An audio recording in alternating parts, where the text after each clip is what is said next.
spiritual priorities and then those family obligations or even friends, then obviously, you have non-negotiable subjects. And so for my family, that subject is math. I have a struggling math student. And so rather than trying to double up lessons later on that just lead to tears, we're just going to leave math as it is on the calendar, not mess with it, a lesson every day, and not try to jeopardize that. And then my kids also do 4-H. So January in Tennessee, the second week of January, while we take off until that time, that's our state hog show. And so this is kind of like our crunch time. And I just prioritize um, taking the time to emphasize the 4-H during this because of the life skills that they're learning, the responsibility. And then also they have to take a big test there. It's called Skillathon. And so they have to do a lot of study and retain a lot of information.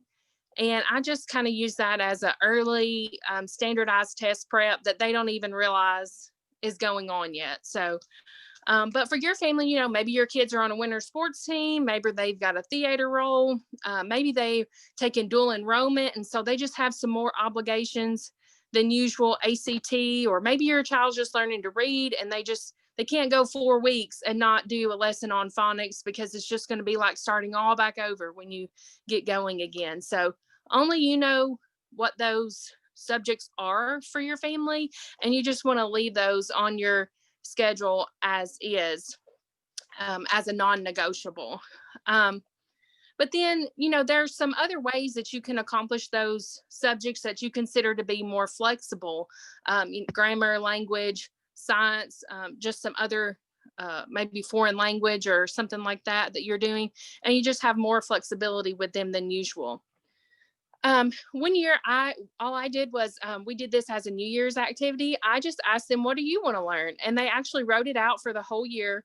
They made a list of like 15 new skills they wanted to learn or new things. They wanted to learn like play the guitar or research horse breeds. And it was just really interesting. Some of the things that I would not have picked out for them, that was what they felt like they wanted to learn for the year. And then we also did that for spiritual things. They made a list of Bible verses that they wanted to memorize. Some they had remembered discussing in Bible class, or maybe it was like the tribes or something like that. And so that was just a great way to teach them, just like talking about in the book of James, not leaving God out of your plans, to teach them to make plans for the year, set goals for the year, and include spiritual growth in that.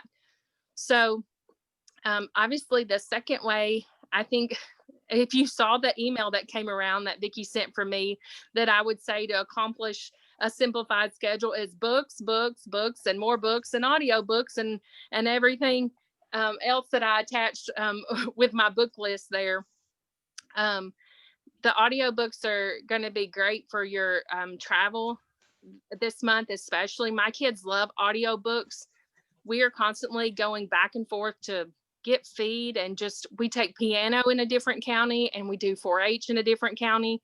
So we accomplish a lot of things on audiobooks. And I just realized this year that Apologia, I know they have the CDs, but on the Audible app, the Apologia textbooks are on there too, for Audible versions. But then this year, my son decided that he wanted this $100 Yoda Lego set, and which was like, no way.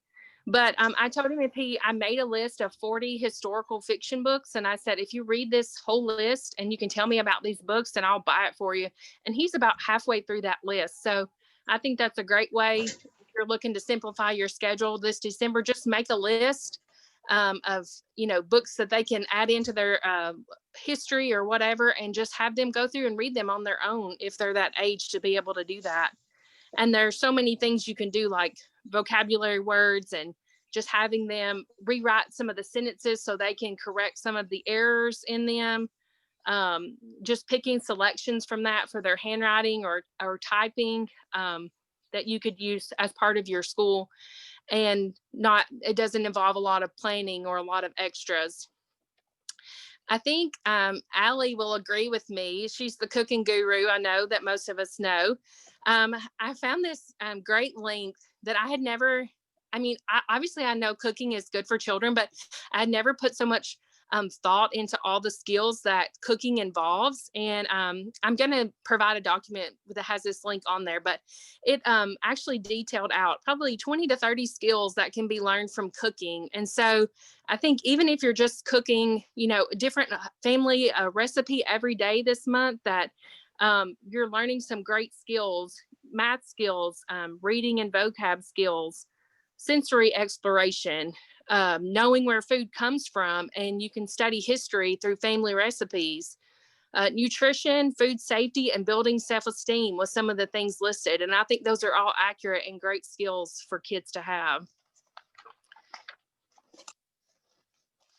The fourth way is obviously I included some links in the document as well, just the pre-planned units, Christmas around the world, if you're wanting to do a holiday themed unit, or if you can just do a unit study on a topic completely unrelated to the holidays, if that's not something you want to do in your home. We have approached our American history this year doing a month of more of a unit study theme. And so my kids have really loved just diving in and studying everything about that theme during this time. So we started with explorers and then moved to Native Americans, and it was great. So for pre-planned units, Teachers Pay Teachers, 1, 2, 3, Homeschool for me. Those are my two favorites. The fifth way is on the go school bag. I keep an on the go school bag, a 31 bag that's full of pockets, full of flashcards. It's full of dry erase things, 4-H judging materials, anything that has extra skills that my kids need to practice. And I use that all the time. If we have to wait at a doctor's appointment, we go to a restaurant or whatever, instead of hopping on electronics, we just do the on the go school bag. And that's great for when you're run ragged at the end of the day, but you still need to get a few things in or a few skills covered. And then 6, obviously one thing this time of year that you could just do and still get some school in this time of year is life skills focus, meal planning, budgeting, hosting. Those are all great skills. If you take your kids out, if you're brave enough to do this, take your kids out Christmas shopping, then you could talk about, if you have older kids, you can talk about job skills. You could have them fill out an application. You could have them do a video interview. Those are big things now for jobs. They're wanting your kids to do a video interview and send it in. So that's just some things you could do to get in some life skills this month. And I think Lads to Leaders, the Providers and the Keepers outline has the best list of life skills out there. The seventh thing, and just wrapping up real quick, is focusing on the arts. For those who don't do classical conversations or something around that type, I think this is a great time. There's so many musical performances, so many theater performances, that this is a great time. You can just focus on composers and music and compare and contrast Christmas movies and things like that are so fun. And then they focus on a different area of school that you don't put a lot of emphasis on the day-to-day basis. And that includes handwork for girls and sewing that sometimes just kind of get tossed to the wayside. So in the document that Miss Vicki is going to send around, I had several things that I just didn't have time to get covered. But I found this great list, and it's 50 reasons why we should be thankful to homeschool. And I loved the link so much. It was so accurate, and it just really refreshed my memory on why I chose to homeschool and just the blessing that's in it, and not making that seem like a burden this month, and only adding as several times you can see that learning is everywhere, or the flexibility of homeschool. And that's one of the reasons probably that you chose to homeschool. So it's just about adding that to your flexible, flexing that into your schedule, and then allowing that to renew your mind to go into the new year for the Lord. So she's going to send that around. It's an updated copy of what I sent before, because it just wasn't things that I was able to get to tonight. So it's not the one that you got originally. It is updated with all the links that I mentioned tonight. Thank you. That's it. I will email that. And if there's anybody on here who has not gotten emails from me this month, make sure you message me on Facebook or chat me here your email, and I'll add you to it. But it's an updated resource list from Kayla of new things that she wanted to add. Thank you, Kayla.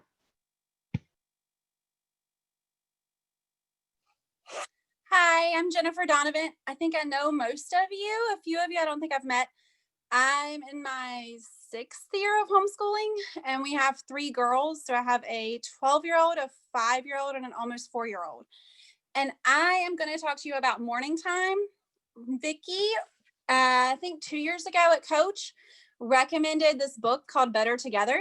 And I ordered it and I never read it. It sat on my shelf. And then finally, I pulled it out this year and started reading about morning time. And it has completely changed how I do school. And I'm very excited that she asked me to talk about that with you. So my first thing that I was going to tell you was to pray. I think most of us have realized that when we go into our school day praying, it seems to go somewhat better. Or maybe we're slightly centered a little bit better, or even when things get crazy, just stop and pray. But a big thing, and I know we homeschool, but we all have different personalities. I'm not a big planner. I'm not a big prepper. I don't like routines. So I have to work hard to plan out our morning time. For some of you, that may come naturally. But for me, I pray and then I plan, and then I have to prep everything for what I want to do for morning time. And some of you may already do this. I didn't do it. I'd never heard of it. But I have turned this into the time for us to get those things done that we weren't getting done that I wanted to do. So we do classical conversations, but we also do My Father's World. So we kind of have a menagerie of different things that we do, and we do a lot of read aloud.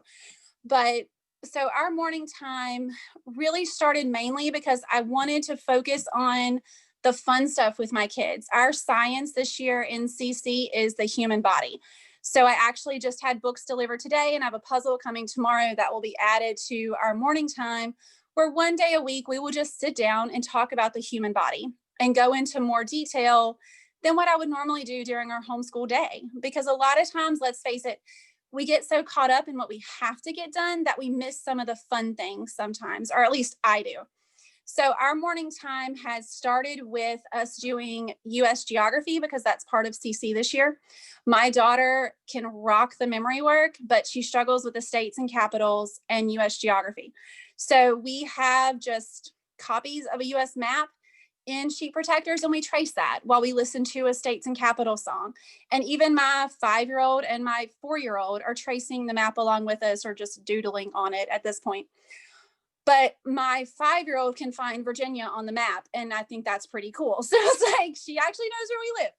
So we just kind of use it for that fun stuff.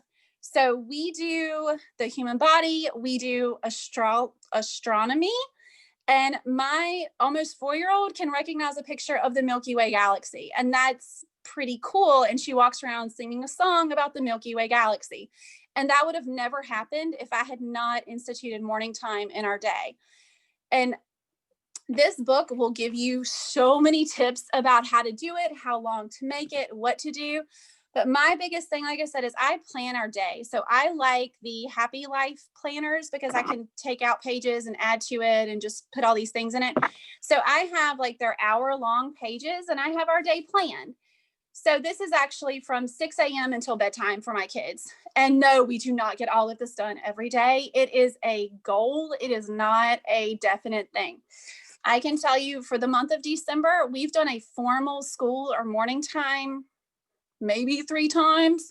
This week, our morning time has just been CC review games. Like, I'm not really stressing a lot over school during the month of December. Our morning time this month has also included, I don't know if you saw, Alicia Ahonimus had shared a Christmas thing. It was like a PDF. So I bought that, and we're doing that as our Bible time this month. It's just the life of Christ. So that's part of our morning time for December. So the biggest thing about it is you can edit it to whatever you want. You make it your own thing. We're going to study artists and composers more in detail. My Father's World comes with that. CC touches it a little bit, but if you want to expand on it at home, that's more on your end. So I'm hoping to add that into our morning time.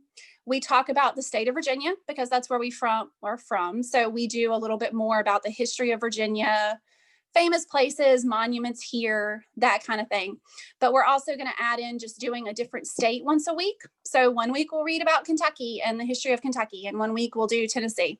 So just to kind of get through. And then we're also doing presidents. My daughters loved Mount Vernon and have talked about George Washington since we went. So we are talking about presidents one day a week. And I just bought little cheapo workbooks from Walmart on the presidents. So we're reading about presidents and they're just doing dots to dots and filling it in. But for me, it has just become such a special time for our family. I think it's so easy to be pulled in all these different directions, especially when you've got extracurricular activities.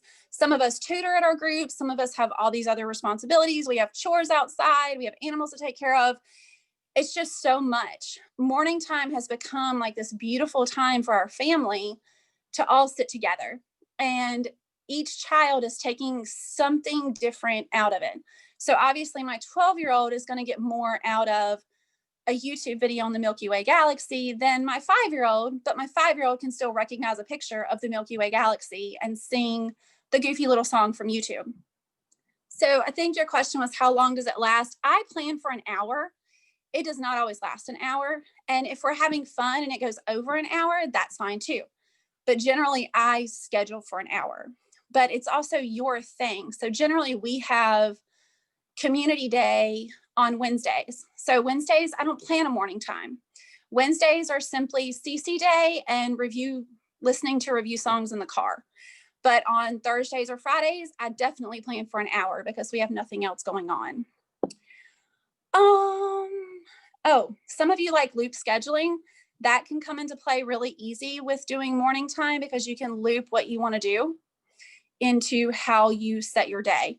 We do a different thing each day of the week. You could do astronomy all of the first week of the month. You could do in-depth history lessons the second week of the month. You can really make it whatever you want it to be. And that's what I love about it, is I can tailor it to my family. Since we do CC, we have been adding in read alouds, like what was Thanksgiving, what is the election. We added in all those books during morning time, because if you know me, we do a lot of read alouds. So adding in another read aloud just worked well with morning time when I wanted to add in what is the Electoral College 2 days before the election, just to give my kids some history on that. I wasn't watching my time, Vicki. I don't know. My timer just went off, but we do have a question about the author of the book, and I'm going to type it in the chat when you tell me, because I'm drawing a blank. It's Pam Barnhill. Pam Barnhill. I can see her blonde hair. Okay. Yes. She also there is a Facebook page called My Morning Basket with Pam Barnhill. That's another thing. All my stuff is in a basket. So you have to have all your stuff in one spot. But I can post pictures in the group later. That's not a big deal. I just use a big 31 bucket. So make a picture on the Facebook page, the Coach Facebook page, and then I'll save it and email it for those not on Facebook, and just say, this is a typical day in the life basket. Okay. You're awesome. Thank you. Thank you. Okay, so my name is Inga Klein, and I'm in Grand Rapids, Michigan, all the way up north.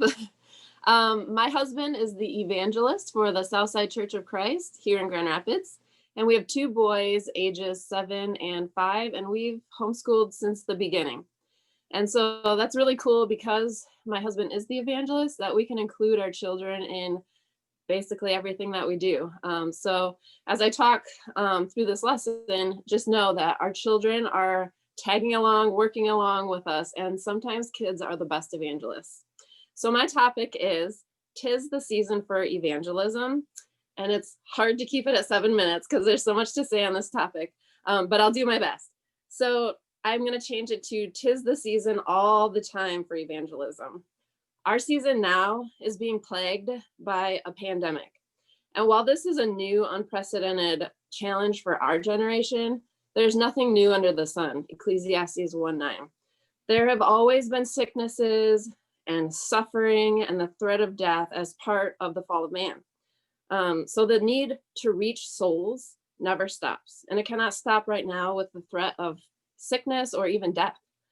As I was preparing this lesson, one of our former elders recorded an a cappella CD, and he gave us one of them. And one of the songs that I had only heard on that CD, I haven't sang it or heard it in any congregations I've been to. It's called Win the Lost at Any Cost. And so let me read some of the lyrics for you, because this is kind of my theme. Okay, so it goes like this. Souls are crying, men are dying. Won't you lead them to the cross? Go and find them. Please help to win them. Win the lost at any cost. So I'm going to say it one more time. Souls are crying, men are dying. Won't you lead them to the cross? Go and find them. Please help to win them. Win the lost at any cost. So we're going to look at an example in Acts about people winning the lost at any cost. So if you guys have a Bible and would like to turn with me, I'm going to be in Acts chapter 8. And I'm going to read verses 1 through 4. And so before this, Stephen has just been put to death for his work for the church in spreading the gospel. And so I'm going to start with verse 1 here. And it says, Saul was in hearty agreement with putting him to death. And on that day, a great persecution began against the church in Jerusalem. And they were all scattered throughout the regions of Judea and Samaria, except the apostles. Some devout men buried Stephen and made loud lamentations over him. But Saul began ravaging the church, entering house after house and dragging off men and women. He would put them in prison. And here is verse 4. Therefore, those who had been scattered went about preaching the word. So before this, we talked about how Stephen has just been put to death for spreading the gospel. And in verse 3, it talks about Saul began ravaging the church. I'm using the NASB version. But what a word, ravaging the church. He entered house after house, dragging out men and women. Can you imagine that? We're so blessed that we don't have to worry about that right now. But instead of them hiding and taking time to recover, it says in verse 4, therefore, those who had been scattered went about preaching the word. It speaks about how the apostles stayed in Jerusalem while others scattered about. It was not just the job of the apostles to spread the word. All these people that ran for their lives continued preaching the word. Okay, so if you will flip just over to Acts chapter 20 with me, we're gonna start at verse 19. So Acts 20, starting with verse 19, and this is Paul again. So serving the Lord with all humility and with tears and with trials, which came upon me through the plots of the Jews, how I did not shrink from declaring to you anything that was profitable and teaching you publicly and from house to house. He said he did not shrink. He just talked about his trials with tears in his eyes. He did not shrink. And it speaks about how he was teaching both publicly and from house to house. He really was sticking his neck out there, especially publicly, speaking and preaching. So if we skip down in that same chapter to verse 27, it says, for I did not shrink from declaring to you the whole purpose of God. He says, I did not shrink again. Okay. We are being told right now to stay home and away from people, but who will reach these searching and hurting souls?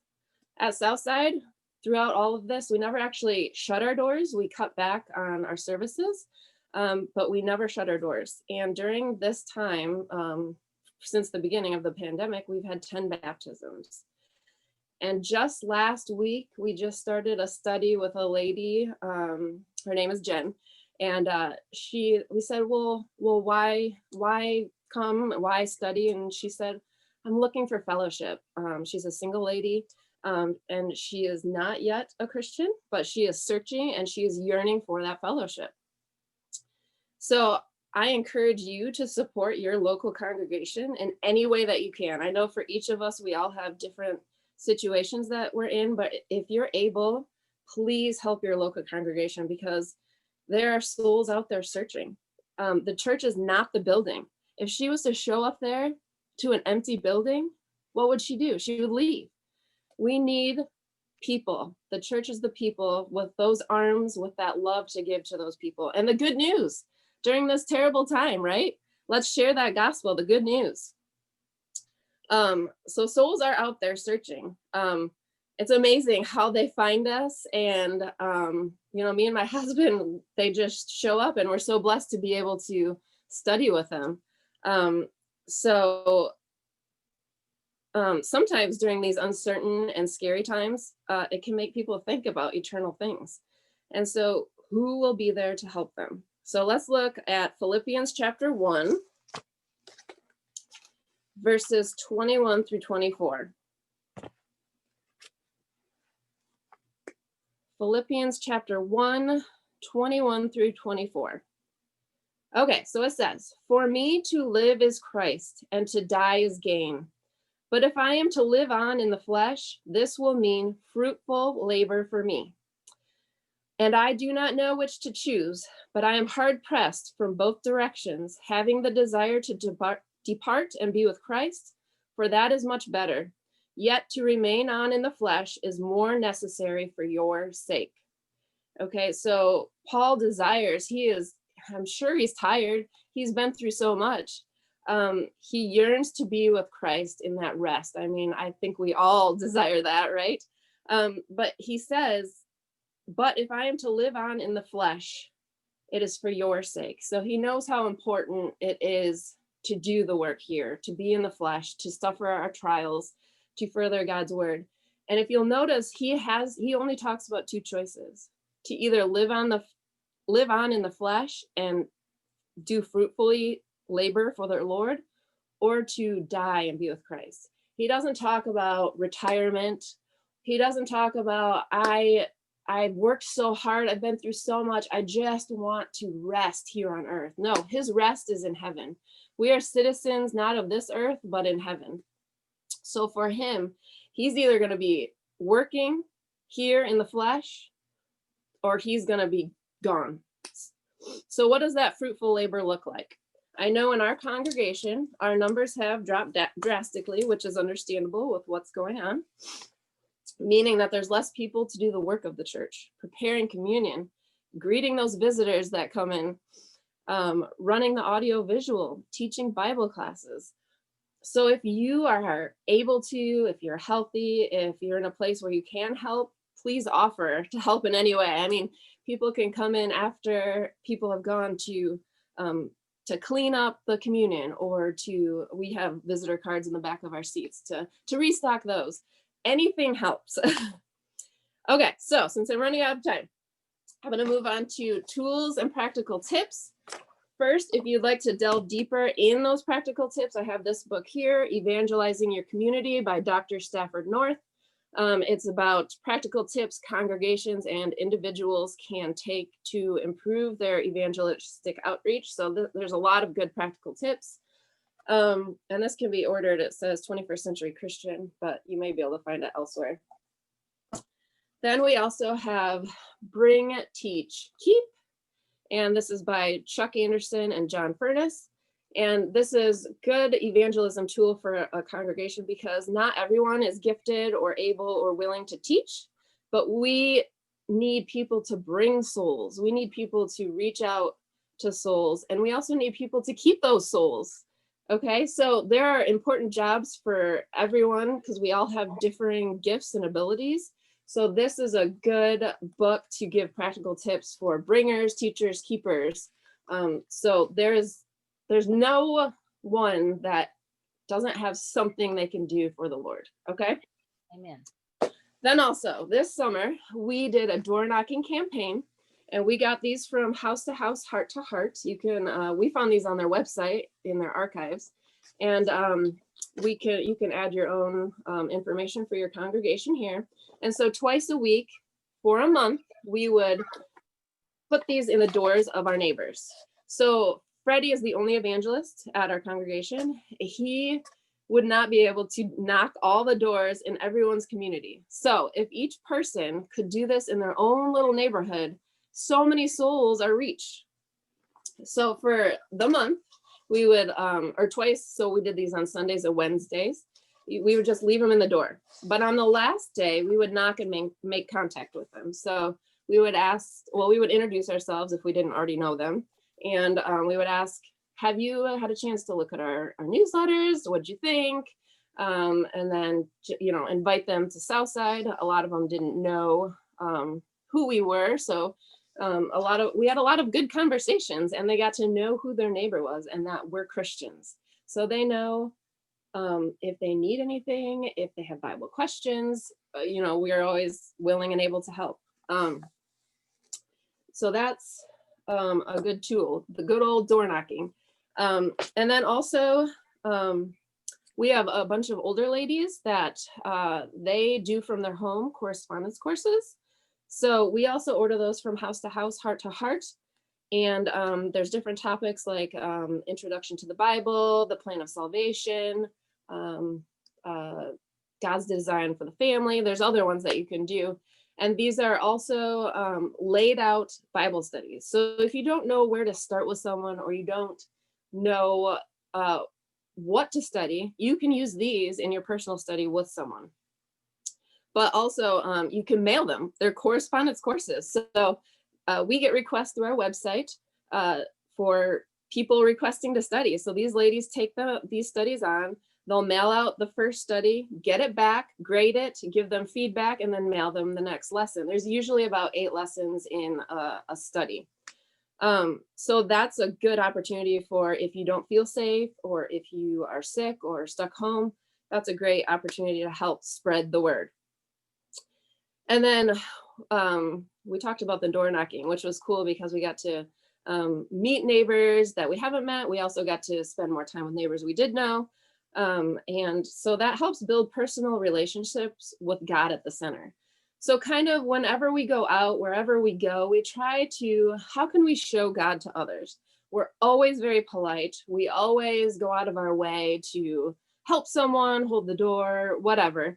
And also, if we have a chance to like personally talk to someone like a waiter or waitress, we will we'll compliment them. If they did a really great job, we say, you did such a great job. We really appreciate you.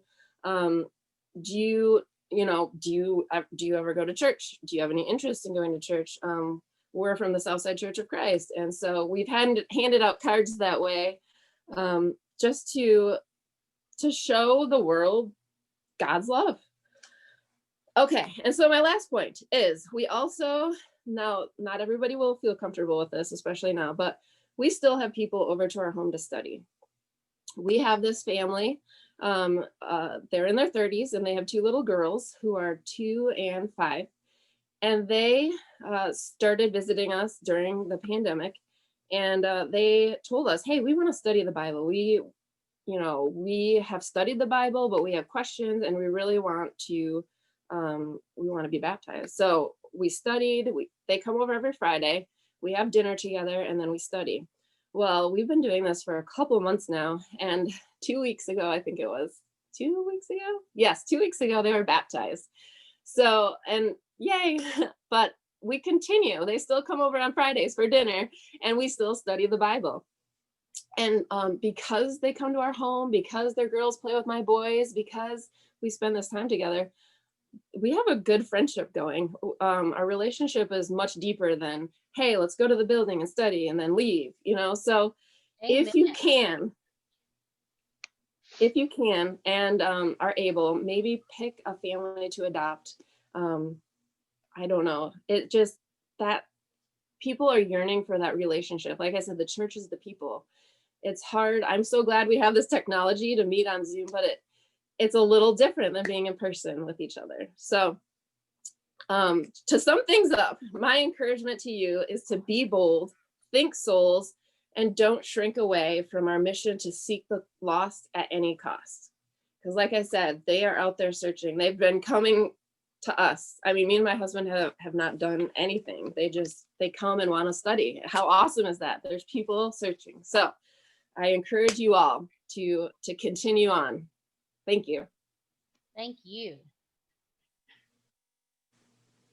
Hey everybody, I'm Allie Nix, for those of you who I don't know, and I've got 4 kids, 8 and almost 6 and 4 and a little over a year. So one thing that has not changed during this year is that we still have plenty of opportunities, countless opportunities to serve our church family and to take care of each other the way that family does. So I'm just going to jump in because I'm probably going to go over time. My first category is food. Shocker. What can we do individually for food? This is a great time of year, any year, but especially this year of the plague we got going. It's a great time of year to have food in your freezer if you've got like a big chest freezer ready to take to families when they're sick. So you can do casseroles or freezer meals. I love having things of soup in just disposable containers. And so as soon as you know that they're not feeling well, you can deliver that. You can have little balls of cookie dough frozen, ready to go, pop them in the oven, and you show up with soup and fresh baked cookies. And that makes everybody feel better. Something else I thought about is having breakfast food ready to take because especially if you know mama is sick and she's got young kids at home. When I'm sick, I always feel worse in the morning and my kids don't care. They still want to eat. And so if you can have something, even if it's just like yogurt and fruit and granola, or I don't care, a box of cereal. I mean, just whatever, something to make her morning a little easier. That's going to be appreciated for sure. Any little fun deliveries that you can do to get your kids involved, especially cookie trays, muffins or quick breads are really easy for kids to stir up. So that's a good way to get them in the kitchen and get involved. If you want healthy stuff, you could do like a fruit basket or homemade granola. If it's somebody that you want to be able to help with food, but it's not, maybe they don't feel comfortable having food delivered to the, like home cooked food at the moment. Grocery gift cards, especially if it's a family that you know is going through budget issues, if their hours have been reduced or different things like that. You could give grocery gift cards, or you could set up a grocery delivery to their home. I would only do that for somebody I knew really well and knew like allergy issues or specific diet requirements, but those would both be really helpful. If it's a family with young kids and there have been job issues, their hours were reduced, they were laid off or something, just throw a box of diapers on their porch. You know they're going to use them, things like this. Just figure out, like, put yourself in their shoes. What would I need in that moment? What would be helpful? And we can be creative in this way, and we can meet these needs for our brothers and sisters. Something else I thought about with food is ordering DoorDash for somebody, especially if it's a family that has younger children and doesn't have family like grandparents that live in their town. If they're in that situation, I promise they have not had very many date nights during this pandemic. So if you encourage them and said, put your kids to bed early, I want to gift you an at-home date night, here are 3 restaurants that you can choose, pick one and I'll have it delivered at this time.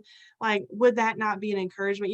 You could print off some kind of like date night game, conversation starters, just something to help strengthen that marriage. I mean, that is a gift. That's a gift. So just some ideas there. I know you guys are doing a lot of these already. We're just bringing congregationally, how can you meet food needs? First of all, most of us I know have like a benevolence food pantry for when people come to the building and need help. At the beginning of the pandemic, a couple in our congregation went to our elders and said, we want to take our food pantry and we want to make sure it's useful for our church family.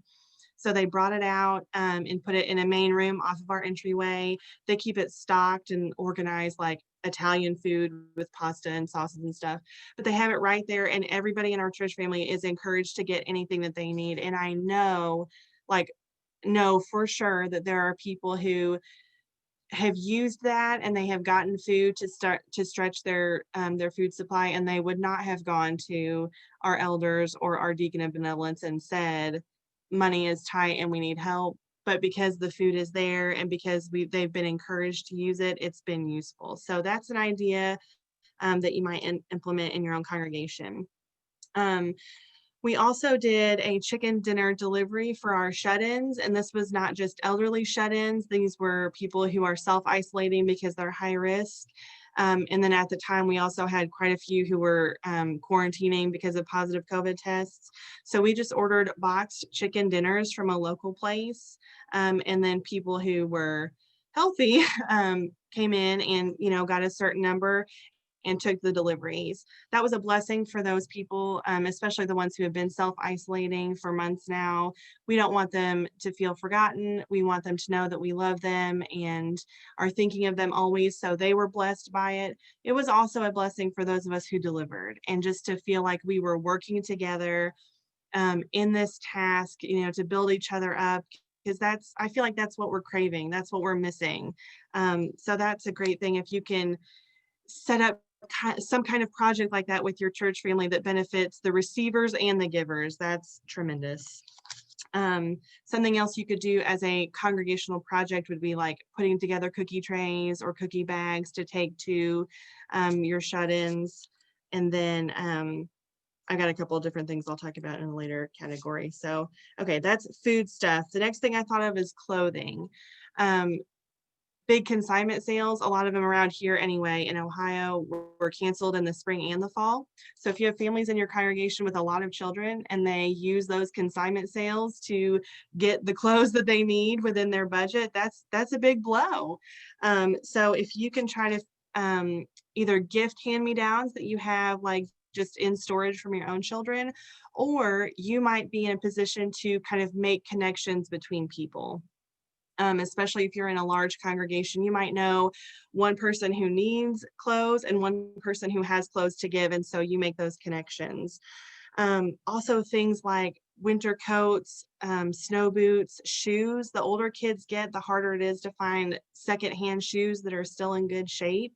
And so those things can really make a pretty big impact on a budget. And so if you have families who are trying to tighten things up, maybe of somebody who has the money to spare, and you could say, hey, I know that this family, if they had a Santa who wanted to gift shoes to their children, that would be a huge blessing for them. And that, like I said, that benefits the giver and the receiver. That might be a conversation to have with your elders or your elders' wives, or like I said, if you have a deacon over like benevolence or, I don't know, church communication, something like that. We can work together and we can make sure that the needs of our brothers and sisters are being met. We just might have to do a little extra digging to figure out what those are. Another big need right now is encouragement. And I know nobody is surprised by that, but as homeschool moms, we are really easily able to meet this need because our kids have opportunities all day long to do crafts and art and coloring sheets. Am I right? Look at this. This is the kind of thing that my children do all day long. I don't want this wallpapering my house, and people in our church family would love to get a cheerful piece of mail. So it's a win-win. Send those things out the door, get them in the mail, work through your directory, and just like every single person can get a coloring sheet or a craft. That's easy stuff. Cutting practice, and then they can glue them on cards. You can work on writing letters for little kids. They can practice tracing, dear Mr. Denver, love Levi. For older kids, they can work on writing the letter themselves, and it's grammar. It's okay, indent your paragraph, and now you tell them something about yourself, and now you ask them a question. Like, these are all easy things to implement into our homeschool routine. So make sure that we are making use of that opportunity.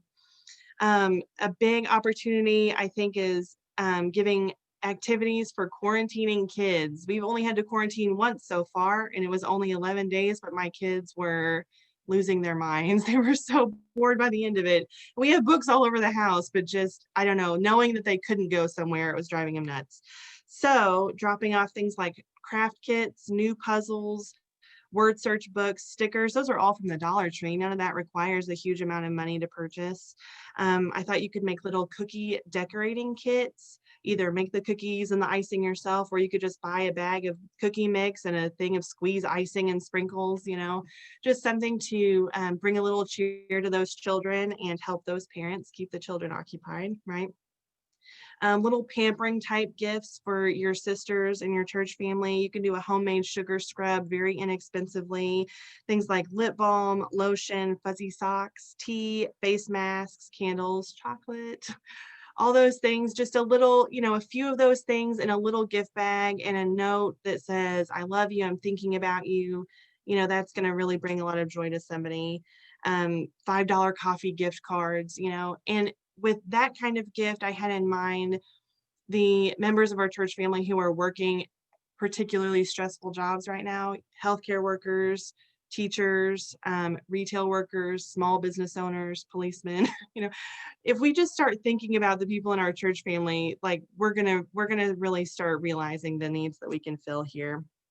Oh, I meant to say with the clothing, one of the most helpful things that somebody in our church family has ever done for me, she's done it 3 times now in various times. She just texts me every now and then if she knows we've been sick or something, and she says, I'll be there in an hour, put a basket of dirty laundry on your porch and I'm going to pick it up and wash your laundry.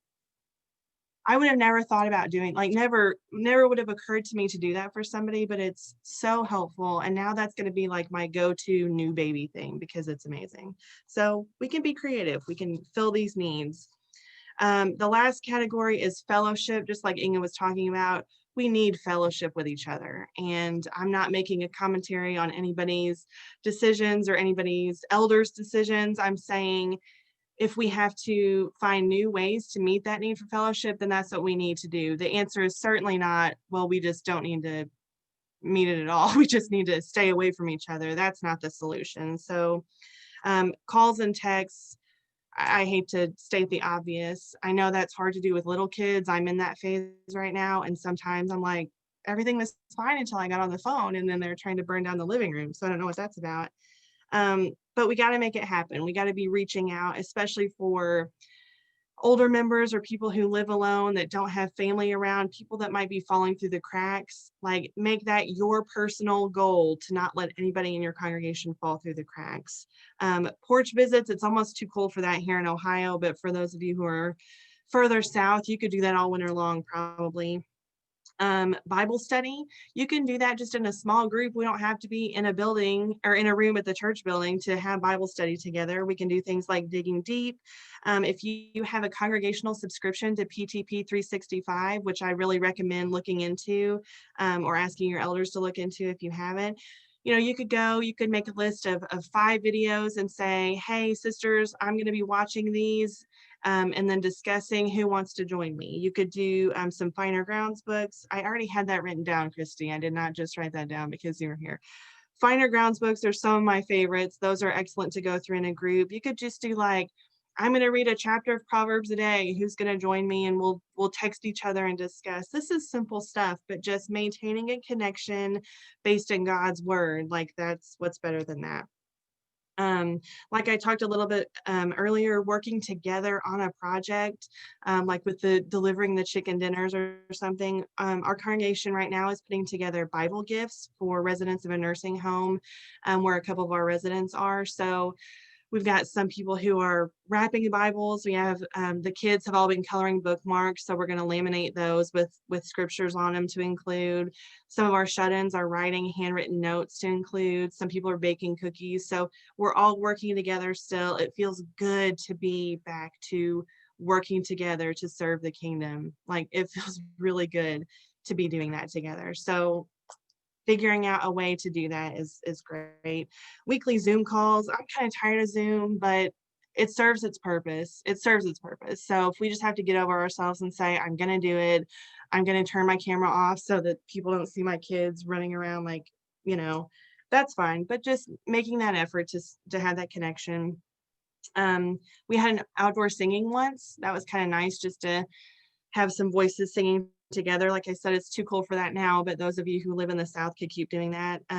You could take your small children, like your elementary kids, and you could do hymn caroling, sing and be happy in people's yards. That would be great. Things to keep the kids involved. We are doing a photo Christmas activity scavenger hunt type thing right now with our little kids. We typed up like 10 activities. Some are service-based, some are just fun family stuff. They do it, they take a picture, they text me the picture. Once it's done, they get a prize. Just stuff like that just keeps them engaged and keeps them knowing that we're thinking of them, and it's not just all of us are in our own house and we're not talking and we're not in each other's lives anymore. I think that's everything I had. I have no idea what my time is, Vicki, because I forgot to start my timer that I had sitting here. So like I said, I know a lot of you are doing that kind of thing already. Hopefully you have a few new ideas, and we can just keep being creative, keep finding ways to serve each other, and we're going to get through this. It's not going to last forever. And our congregations, if we can make this effort now, our congregations will be better off on the other side of this thing. So, Amen. I will add one thing, two things really. After Christy talks, I'm going to give every one of the speakers a chance to say, oh, I forgot to tell you, okay, if anything else comes to your mind. And then two, just to touch on Allie's topic, don't forget about the people. She mentioned some people who were self-isolating for whatever reason. Don't forget about the people who are quarantining, even though they're not sick. Okay. For those of you who have been with me in real life, know that I am a people person. And in June, I was with my grandma, and she got COVID, and I had to come home and quarantine for 2 weeks, which is pretty much not my normal life any time in my life. So it was a really, really hard time. And I'm not going to lie, I struggle with seasons of depression anyway, but that was really hard. And my ladies' Bible class, so thankful, they brought a basket and somebody delivered it. And it just had all kinds of yellow things in it, because yellow is my favorite color. And it was just a ray of sunshine to me. And then one particular person in that group brought us dinner. Okay, you can bring people dinner who are not physically sick. And she will forever be my example of someone who severely ministered to me emotionally. Okay, so just keep your eyes open for people who emotionally are stuck in or suffering because their family's suffering or whatever. So that's all my 2 cents. All right, Christy. Hello, I'm Christy Huntsman, and I live in Ada, Oklahoma, and we have been homeschooling our 2 daughters for, I think this is our 8th year. So we've been doing it since the beginning. And yeah, so my topic today, Vicki gave me the topic of revitalizing your Bible study, and I'm so excited. This is like, I love this topic. I'm super nerd, so. But it is so, so important, especially for homeschooling moms and moms in general, because so many times it feels selfish to take a little piece of time and steal it away for ourselves. But in reality, it's like, you hear on the aircraft every time before when they're going through their spiel, before you get up in the air, if the air thing falls down, you put it on yourself first before you put it on your child, because everybody knows that's logical. If I'm on the ground dead, my child is not going to get the help they need, right? So if I am not revitalizing myself, if I'm not filling my own cup, if I'm not filling myself spiritually, then my whole family is going to starve, because really I set the tone for my household, right? As keepers of the home, we set the tone for our household. And it's so, so, so important for you to make it a priority. And my good friend Erin, she always says, don't let the urgent crowd out the important. And so often we do this. We have a fire over here that we have to tend to, and this has to be done today, and this has to be done. And then all of a sudden, these really important, eternally important things go out the window because they weren't urgent, have to get done today. So make it a point not to let the urgent crowd out the important. And also another tip before we get into my list is find a friend. Find a friend that you can geek out with. So I have some good friends on a text, and we just randomly throughout the day be like, did you know that this says this in this verse and it means this, blah, blah, blah. And we just, it's just Bible study tidbit nerd out, and it's so much fun. It's so much more fun and more encouraging, and it keeps you on task, and you check in on each other more often. So have an accountability buddy to encourage you along the way. It's even more helpful if you're studying the same thing, because you can be geeking out about the same thing at the same time. But so I have a list of a few things, because you can pick up the Bible, you can pick it up and you can read through it and you can study and you can do it for yourself. And I want to encourage you to do that. Don't be scared. Don't feel like you have to do some grandiose thing or pay for $1 million course in how to do that. You can do it. So number one, I want to tell you, context is king. Okay. So what I mean by that is take books in their entirety. Topical studies, there's a time and a place for, and they're great, and you have to know how to do them. But your bread and butter as a Bible study student should always be a textual study of a book in its whole. And that's for several different reasons. First of all, it's because you tend to take things out of context. If you're just taking a verse from here and taking a verse from here, it's really easy to take a verse out of context. When you're studying a book as a whole, reading something in its context, understanding how the author is using that, you really get a better meaning of what that is. And then you can take it and use it topically. But the other reason is because we call Jesus the great physician, right? And we say that, but do we really mean it? Because you don't go to the doctor and tell him what's wrong with you, right? You don't go and say, here's my treatment, right? And sometimes we do that with the scripture. Sometimes we go to it and say, here's what I need to hear today. When we study things textually, we'll come across problems that we never knew we had, and we'll be convicted on issues we never knew we needed to be convicted on, that we wouldn't necessarily come across and come in contact with if I were just saying, oh, I want to study about friendship today, or I want to study about the tongue today. Well, maybe I need to study about a hard issue. Maybe I need to study about something different. And if you're going through the text in its whole, you're going to encounter what God wants you to encounter. You're going to let him be your physician, and he's going to, I mean, by the time you get through the whole Bible, he'll have told you everything you need for life and godliness. So context is king. So that being said, step one, the first thing I would do, the most very basic, and this is one of my favorite things to do, is just take a book, okay? Start with one book of the Bible, anything, let's just say Philippians, and listen to that book once a day, every day for 3 months. I'll do this if I'm getting ready for a lesson that I'm preparing, or if I'm just studying through a book on my own. I will listen to that book every day. Those little books don't take long, like 5 to 7 minutes if it's a small one. If it's a big one, it might take 20 minutes. But you know what? Unless you're studying like Isaiah, you can probably get through it pretty quickly on a regular basis. And if not, take it chunk at a time and just listen through it. So many benefits to this. The more you listen to it, the more you're writing it on your heart, and the more you're making those connections. Read it, listen to it. And also, I like to play mine on my phone, and I like to carry it around in my pocket when I'm doing clothes or when I'm doing dishes or cooking. And it has the added benefit of your children are picking up on that and hearing it. And I've gotten to where I'm studying through Ezra right now. And so my daughters will be like, oh, this is the horrible part where he sends the children out. Like they know what's coming next. So it's so good for them, and it's good for you. And you can do this no matter what age your children are.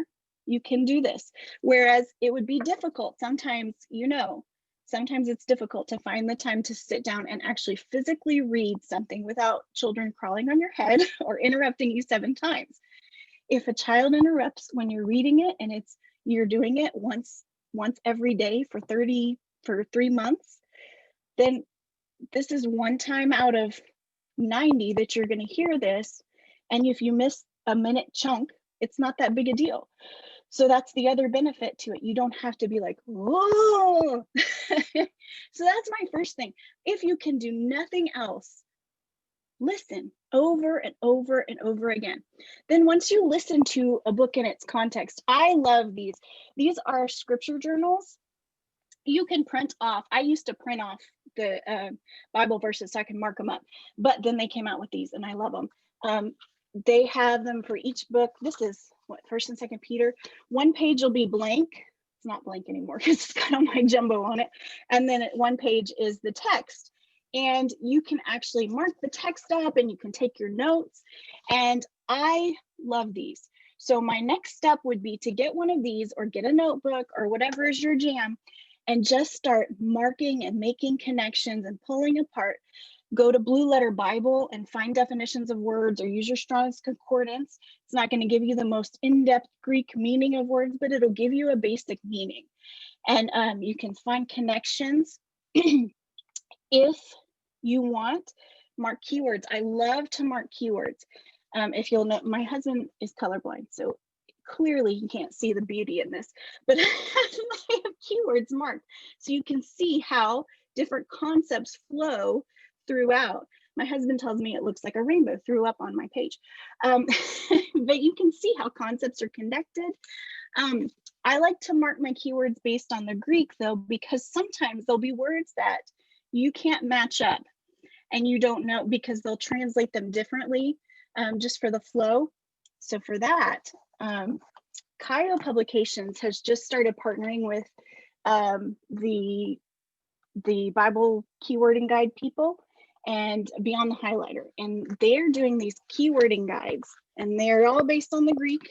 These are great if you have a high school kid or a middle school kid. These are great.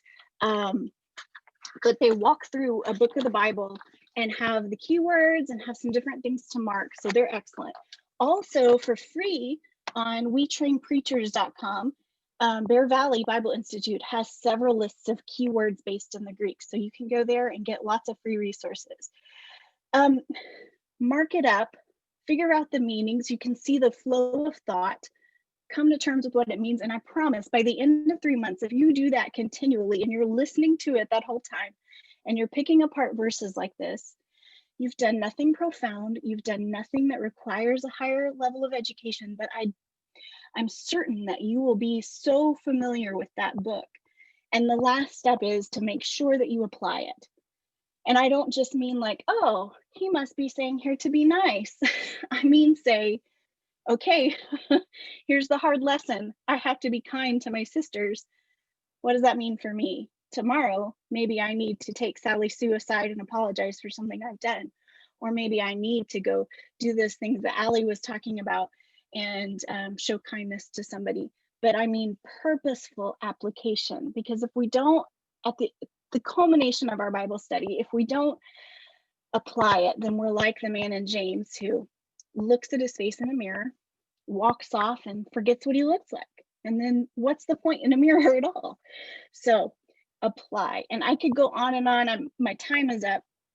I could go on and on and on. This is like my favorite topic. So if you have any questions about how to learn how to study deeper or anything, feel free to message me or whatever. But there's just some basic steps to get you started, and hopefully you're comfortable just picking it up and going from there. Thank you so much. Now y'all know why I chose her for that topic. Okay, I'm going to start with the top as we wrap up and ask, Kayla, is there anything that you want to mention quickly? I will say I apologize immediately to Kayla because you were 2 minutes in before I remembered to push record. So if you can send me, like, I know you have like 6 points. If you could send them to me, I'll include them in my next email and on the Facebook page, so that, because that time was cut off. I'm sorry. Somebody's gonna have to keep reminding me to push record. But anyway, anything you want to add? I just want to say I timed myself like 15 times and I was at 7.5 minutes. I did not go 7.5 minutes tonight.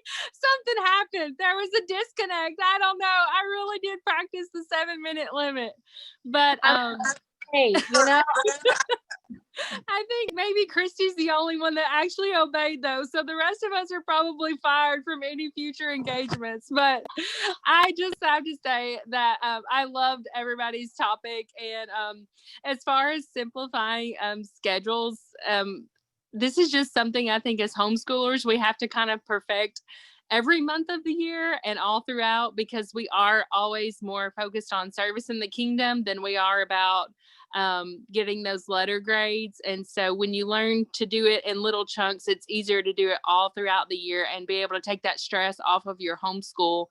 When I learned to do that a little bit for myself, it made homeschool more enjoyable. And so that's all I have to add.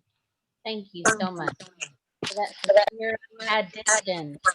Okay, make sure you're on mute unless you're talking. It just sometimes makes an echo if you're not. Jennifer was next. Jennifer, anything you want to add? I think really the only thing that I'd forgotten to mention, because Allie reminded me of it, and Hannah actually just shared this on her Instagram. But one of the things that we did for morning time was we made our blessing bags, because I kid you not, we bought the stuff and it sat in my closet forever thinking that we put these things together during a set time of the day, and it never happened. So one day I said, you know what, morning time today is we're putting these blessing bags together, and we're putting some in the back of the van. And my kids have loved those. So if you don't have those in your car, you really need to do that, because my kids just, it's almost sad they get excited to see a homeless person, but they get really excited to see someone on the side of the road begging, because they get to give them a bag and they think it's the greatest thing ever. So that's just another thing. Morning time is really making it what you need to get that extra fun, loving thing into your day. So it can even be when you make your cards for the shut-ins or when you do things like that. So just that. But I think I realized I could talk about this a really long time. So if you have any questions, feel free to message me. Yes, please. We are all one big happy family. Please ask questions via Messenger. If you don't have their email, contact me. Okay, next we heard from Inga. Did you have anything that came to mind? It was nice preparing this lesson, because it's always a good reminder how important our first job is, evangelism. And, you know, as homeschoolers, we know how tied up in stuff we get. You know, we have many hats that we wear. So just keeping that. My husband went to Bear Valley, and during his time there, he had a shirt that said "Think Souls." That was kind of their motto. So just, you know, let's see people as the souls that you know need Christ. So thanks. Thanks. And can you please do me a favor? And you have 60 seconds to tell them about your husband's story. 60 seconds. No, just quickly, just tell them. I mean, it blows my mind. It blows my mind. My husband was not a Christian. He went into the military, and so he grew up in North Carolina, went in the military, and was stationed in South Dakota.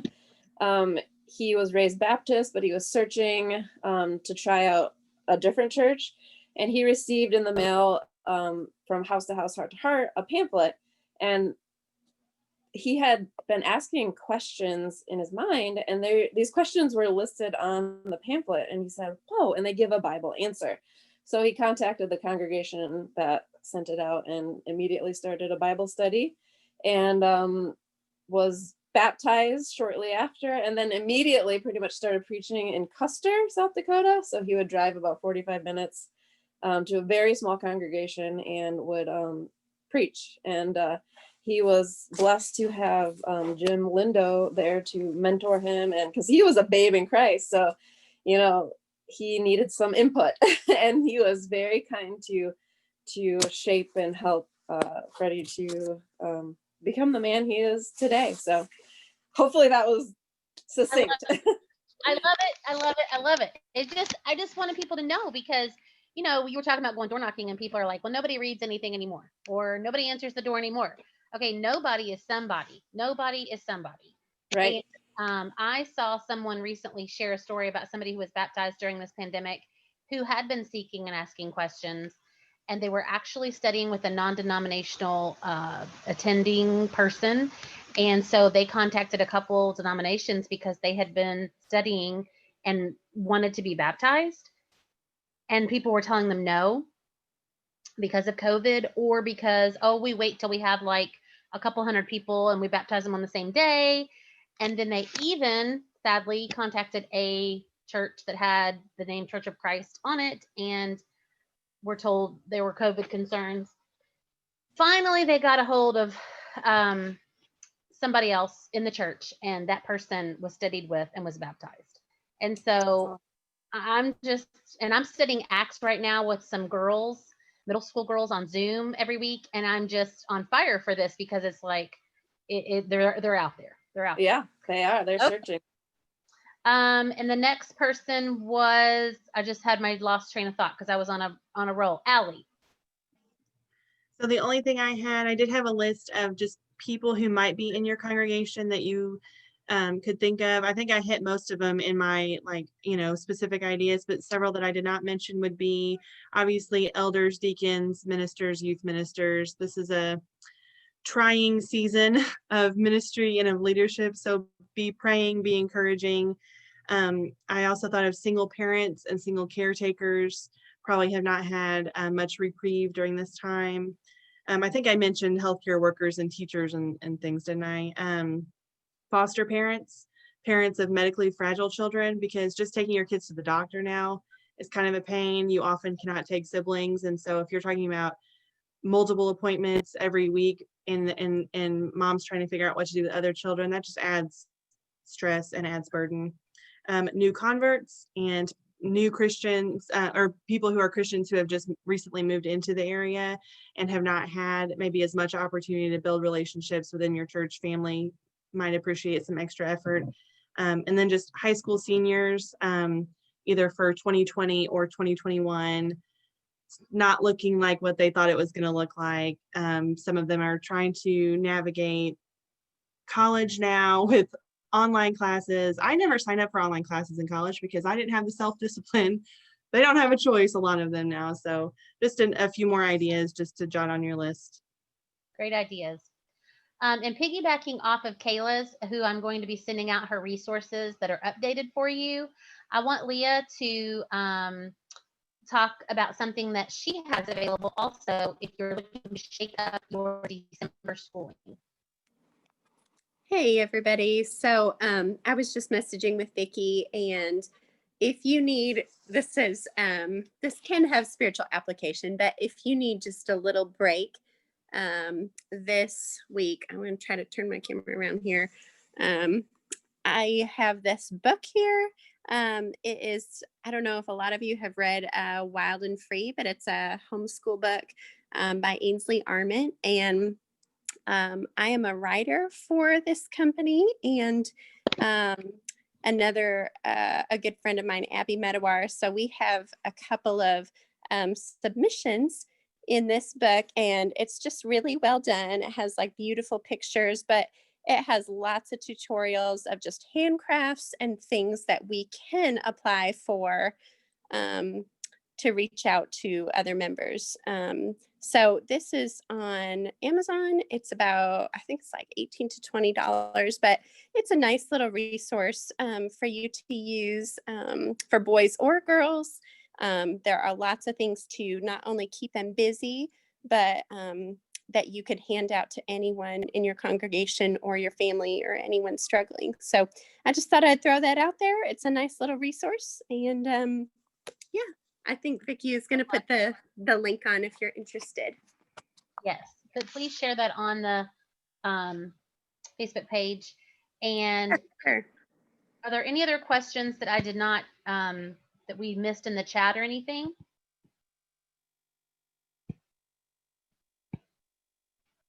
I'm looking over. I don't see any that I think everybody answered as they went along.